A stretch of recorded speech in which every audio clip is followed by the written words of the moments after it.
This is the day that the Lord has made. Let us rejoice and be glad.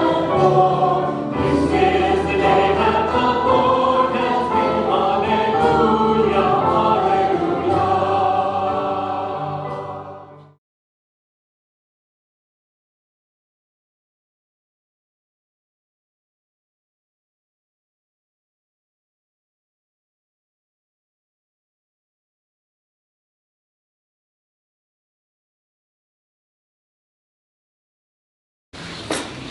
A reading from the second book of Samuel.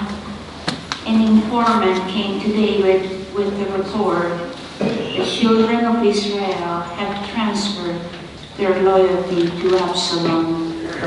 At this, David said to all of his servants who were with him in Jerusalem, "Up, let us take flight, or none of us will escape from Absalom. Leave quickly, lest he hurry and overtake us. Then visit disaster upon us, and put the city to the sword."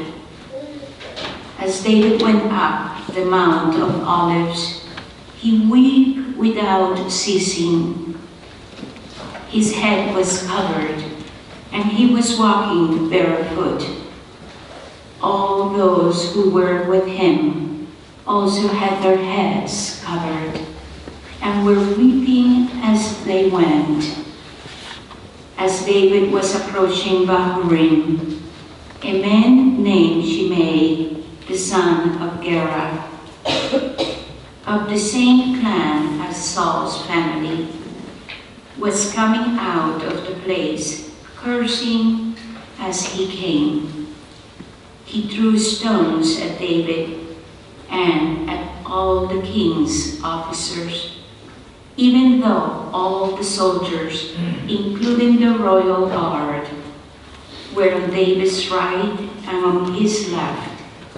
Shimei was saying, as he cursed, "Away, away, you murderers and wicked men.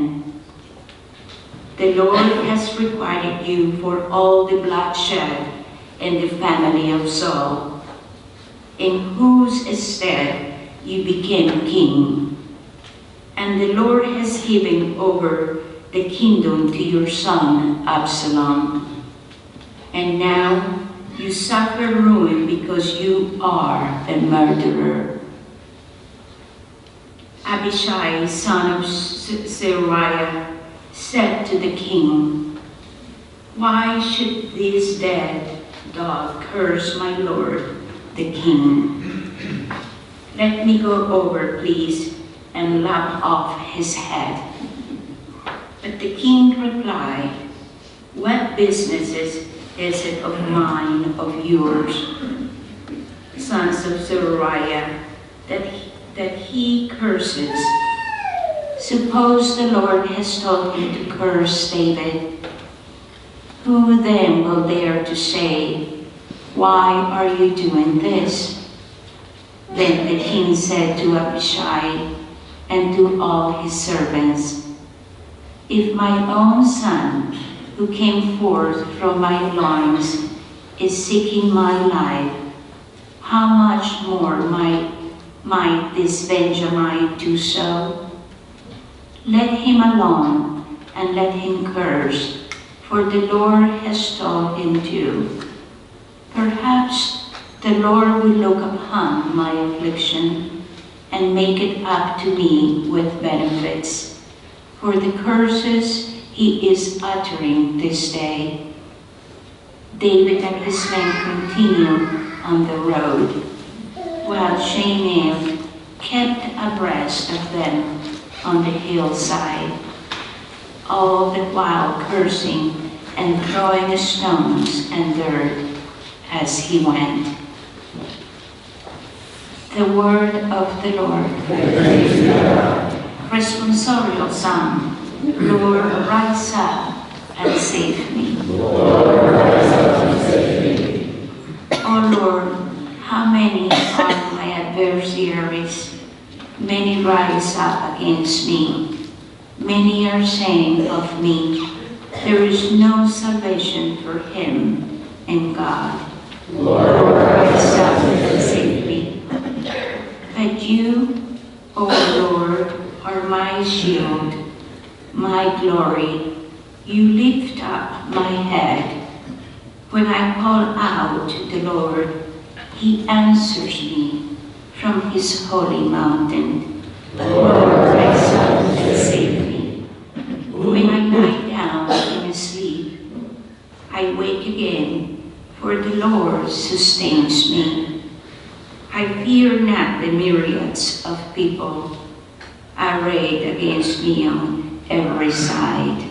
Lord, rise up and save me. Alleluia, alleluia. Alleluia, alleluia.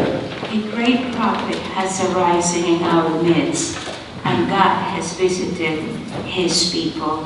Alleluia, alleluia.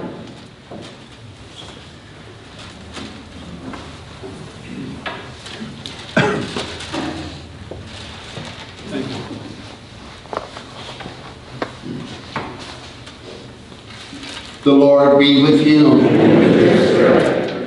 A reading from the Holy Gospel according to Mark. Jesus and his disciples came to the other side of the sea, to the territory of the Gerasenes. When he got out of the boat, at once a man from the tombs who had an unclean spirit met him. The man who had been dwelling among the tombs, and no one could restrain him any longer, even with a chain.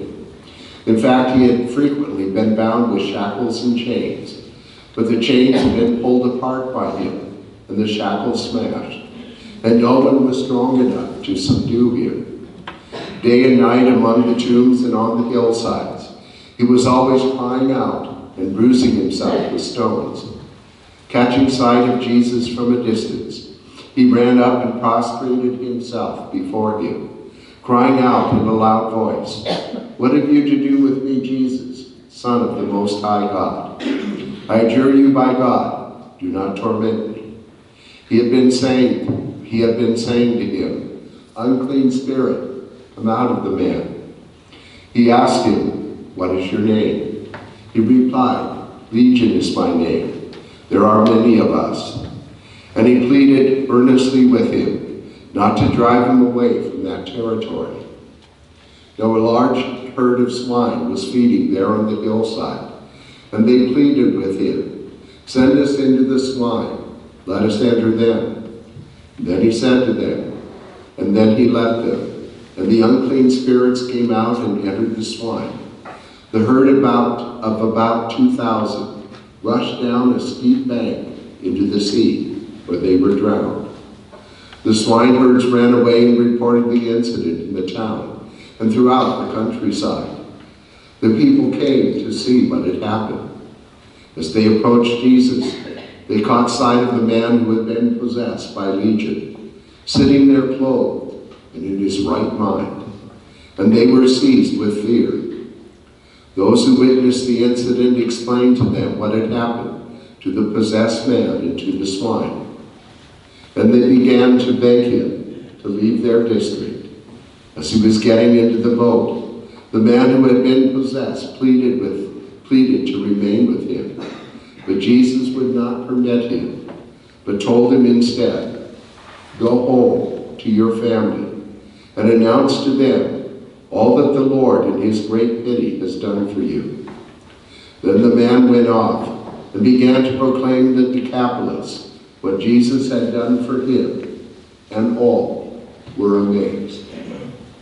The Gospel of the Lord. Praise to you, Lord Jesus Christ.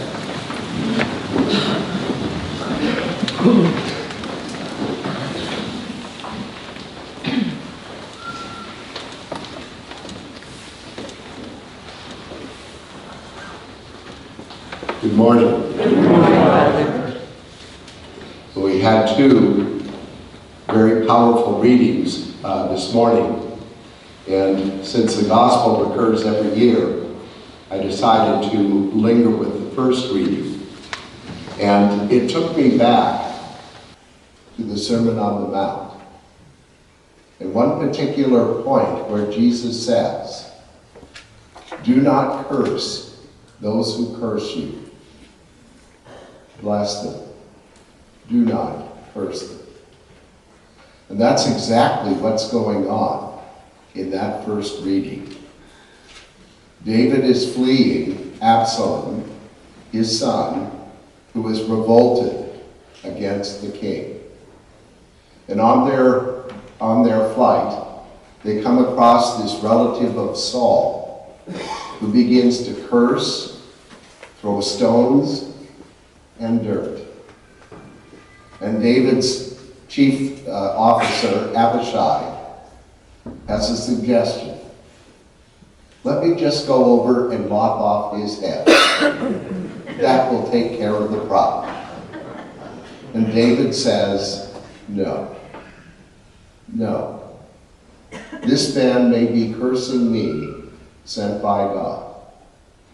My life, he understood, has not been perfect. And he's continuing to pay consequences for some very poor decisions. It's obviously very clear that people began to understand he had plotted the murder of Uriah. And the person that's cursing is calling him a murderer. And David says, no. David instead turns a blessing and lets him live. That's not an easy thing to do. And as I was praying over it, it struck me that in order to bless another person that is cursing you or mistreating you, that has to come from a deep conviction within your heart. Because few people are going to support you. Most people are going to be like Abishai and say, let me just go over and lop off his head. And it's for us to say, no. That's not how God is asking me to behave. And through the years, I've learned to believe more and more that we do have to love our enemies and those who curse us. Unfortunately, more often than not, you're not going to find huge response of support for that conviction, even among Christians. We tend to like to get together, complain, and lament. Jesus' suggestion is, when you experience mistreatment, extend forgiveness. Do not curse, bless. Sometimes I forget that. But more often than not now, I do remember. And it very much makes me think of the old prayer that I used to pray as a young priest after giving the absolution. I can't remember the whole thing, and I've shared the part I can remember before, but it goes like this. Through the evil you endure and the good that you do, may you experience forgiveness. It's always stayed with me. Through the evil you endure, and the good that you do, may you experience forgiveness. I think David, in enduring evil in that moment, continued to experience God's great saving love. May you and I do nothing less.